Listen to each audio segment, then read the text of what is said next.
Hello and welcome to HealthyHouseplants.com, where we teach you all about gardening in the great indoors. If you'd like to support our show, please use our Amazon affiliate link below. Today we are going to talk about growing Phalaenopsis, also called moth orchid. I get a lot of requests for orchid videos, orchid care videos, most recently by viewer Megan Spears. Thank you for suggesting this. I'm going to do a whole series on the orchids. This pretty one here, as mentioned, is a moth orchid, so Phalaenopsis, really gorgeous plant. So the Phalaenopsis, the moth orchids, I'm going to talk about today. Then I'm going to be doing a drill down after this with following videos of how to water them, how to feed them, etc. This is going to be an overall care video to give you an overall idea. I do have another video already on pruning them to rebloom. So you can check out that video if you have one that has lost its flowers, so to tell you how to get it to rebloom. Okay, so as mentioned, this is going to be an overall care video. So the moth orchid, also known as the Phalaenopsis orchid, is one of the easiest orchids to grow indoors. It's a beautiful orchid, as you can tell. I love the they call it moth orchid because the flowers look like they're little moths that are going to take off in flight. So that's how it got its name. Has a very graceful habit, as you can tell, the way it grows up on the stem.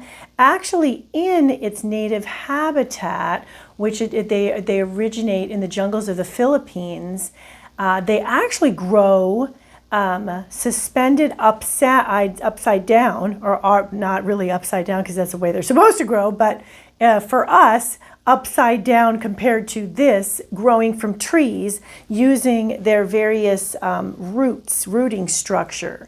So that's why when you get a orchid, it's in bark. You'll find it growing in bark because all the bark is there for is to hold the orchid upright so that we can enjoy it, right? The plant is not growing in the roots are growing in there, but they are not like a traditional houseplant growing in the soil. They are growing throughout the bark. That's how they grow. So they grow from trees. They're epiphytic, so that means that their roots take moisture and nutrients from the air. That's how they grow.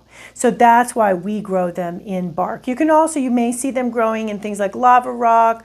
Some people I know do grow them in pumice, which is another possibility. The orchid bark itself, I tend to move towards. I like that. It looks nice when you look down. You see the bark. There is sometimes a little bit. You can put a little bit of moss on top as well to give it a nice finished look.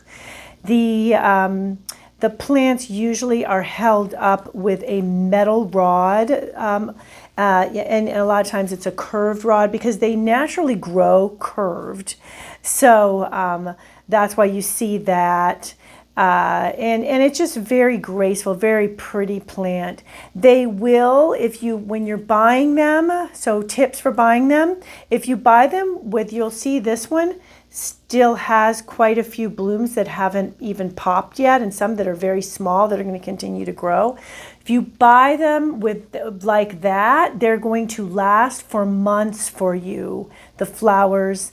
And then they will continue to open up. So you may lose some of the older blooms, but you're going to get some newer blooms that are going to get bigger and bloom on top. Providing that you keep them out of drafts, especially cold drafts. Remember, they're from the jungles of the Philippines, so they are not used to wintry North American weather, okay? So you want to keep them in a warm location, as possible. Most homes range anywhere from 65 to 85 degrees anyway. Of course, winter months on the colder side, they can go down as low as 62. So 62 to 85 they will do well in those conditions. You get lower than 62 for very long, they're going to drop blooms. That's what they will do first in reaction to being too cold.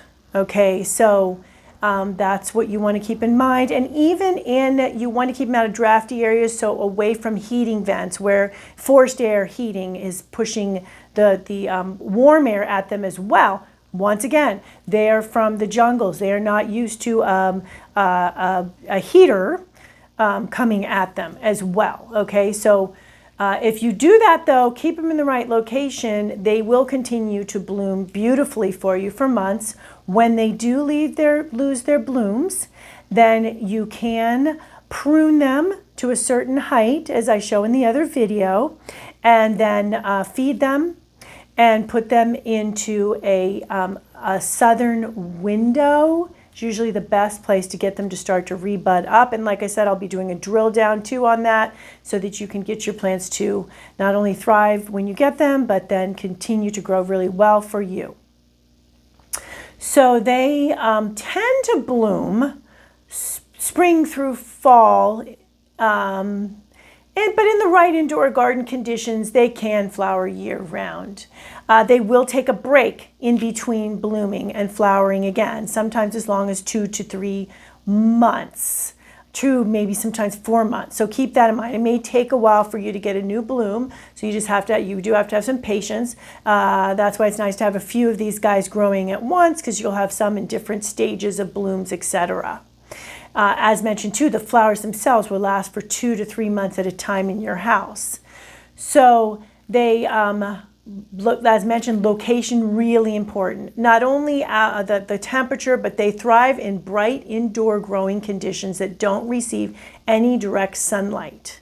So be especially careful to keep moth orchids away from hot midday sun. Of course, this is more of a problem in the summer months, but that would be in front of, for instance, a western window, even in front of some southern windows.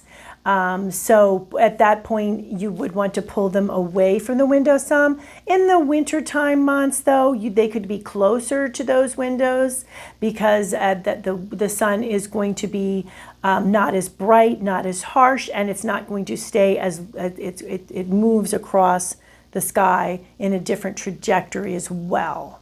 So good locations for growing orchids: bright bathrooms, eastern windowsills, as I mentioned, southern as well, under full spectrum lighting.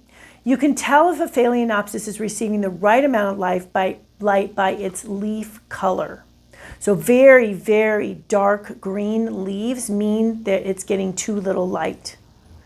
And light yellow, very, very light yellow leaves signify that it's getting too much light, okay? Just the perfect amount of light is yellowish green leaves. That indicates just the right amount of light. So you can keep an eye on the foliage to see if the plants are getting the right amount of light. You will see that this plant does have a little of a yellowy sheen to the green. Perfect amount of light. So fertilizing orchids, you want to do that regularly. You want to feed them once a month with an orchid fertilizer. Here's a good brand here that I like to use.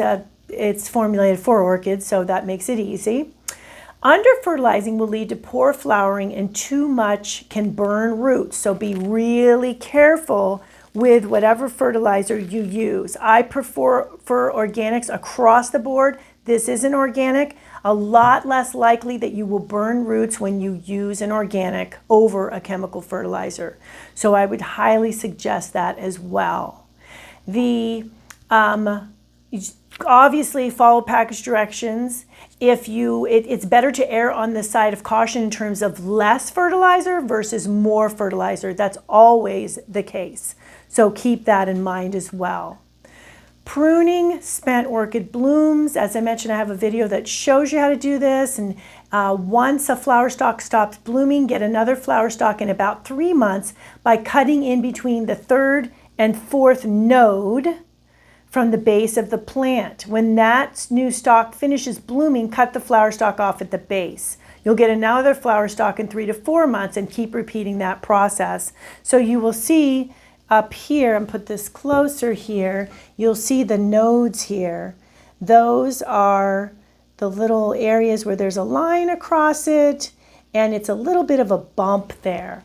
So those are the nodes, and those nodes are that contain hormones for growth for new stalks, which will then create new flowers. So that's the process there. And the cool thing is, if you do this right, you can continue to have this plant blooming for you indefinitely. If your orchid fails to bloom, give it nighttime temperatures of 50 to 55 degrees and daytime temperatures of at least 75 degrees. So you should see a flower spike in about a month if you do that. So that's kind of a way of tricking it into blooming. I recommend this. Use it, be experimental with it. As I mentioned, orchids are pretty picky about not getting too cold. So I would only do this for a few nights and then I would stop. But what can happen when that happens is it can kind of trick the plant into blooming, so to speak, kind of shock it into blooming. It's not a regular thing I would suggest doing. What I would suggest doing first is doing all the other things, proper lighting and fertilizing first. But it is, say you've had one for a long time, you're really trying to get it to bloom, it is worth a shot. I wouldn't put it outside, but put it somewhere that it's going to be cooler at night. So maybe near the door, near your door or something. A good thing to use is a hygrometer, which also has a temperature gauge on it as well. So it shows you humidity levels and it also shows you temperature. So you could put that, say, next to a door and you see that it's getting cooler, or maybe a screened-in porch, depending on your climate, that sort of thing. So as mentioned, do it 2 or 3 nights. And then put it back into its regular growing conditions. I mentioned humidity. So the hygrometer will also show you humidity. You can see right now that we are at 54% humidity. 54% humidity is good. One of the reasons why I'm at 54% humidity is because I am amongst a lot of plants. So the more plants you have, the more humid your air will be, because plants, what they do is they humidify one another. So what you want for an orchid, generally speaking, is 40 to 65% humidity. Those are ideal. That's an ideal range to make sure that the Phalaenopsis continues to grow well for you and bloom. You want the Phalaenopsis, they have roots, spongy roots. Here you can see here, these they're grayish color, they're spongy roots. That's what they cling to the trees and things in the jungles in the Philippines. So those are roots with a spongy outer material that they absorb water from the air, as I mentioned. And in nature, they crawl over the trees. So you want to let them make their way out of the container, let them crawl around. You could also put up a trellis system, let them crawl in the trellis. You can put up a spongy moss pole, which are often used with a split leaf philodendron as well, that sort of thing. They can crawl up that. So anything that you can do, and then you can mist that to keep it moist, remembering that you're trying to simulate the jungle conditions, right? Anytime you have your indoor plants, remembering a lot of them are from the jungle. So you want to try to do what you can to give them what they would get in their native habitat. And that's especially important with orchids. Okay, so repotting orchids regularly is also really important. You want to give moth orchids new bark every 1 to 2 years. I would not go any longer than 2 years, definitely, maybe even err closer to the 1 year mark, because what happens with the bark is it starts to break down and it becomes more like a soil. And as we talked about, they do not grow in soil. So you don't want the roots to be getting mushy and dry and mushy and too wet in that broken down bark. So avoid letting the bark decompose. That can kill the roots, as I just mentioned. Once you see the bark starting to break apart easily, starting to become soft, starting to turn into soil, repot when the plant is not in bloom. So if it is blooming, just let it go. And then once it's done blooming, then repot. Watch for orchid pests. Mealybugs, I have videos on controlling them. They find orchids attractive. The good news is, unless there is a huge invasion of mealybugs, you're not going to get much damage on your leaves, but they will also attack sometimes at the base where the stem of the bloom is coming out, and that will cause the blooms to fall off. So you want to be careful and watch that you don't have any coming in there. You want to spray them with 70% isopropyl alcohol and then rinse the pest off with a strong spray of water after it's sat for about a half an hour to an hour. That will kill them. It's pretty easy to get them under control on orchids because there's not a lot of cracks and crevices too much for them to grow on, because these plants do not grow that much foliage. Yes, they'll grow more foliage down below, but it's not like they get very, very full of leaves like a lot of other types of plants. So that's how you keep this beautiful moth orchid healthy and happy and looking beautiful in your indoor garden. And as mentioned, I will be drilling down on various topics of growing the moth orchids, and then at a later date, delving into some other types of orchids as well. Thank you for stopping by today. Please leave any comments about any indoor gardening tutorials you'd like to see. Remember to like, comment, subscribe, and share this video. And please check the bell if you'd like to be notified when new videos are released.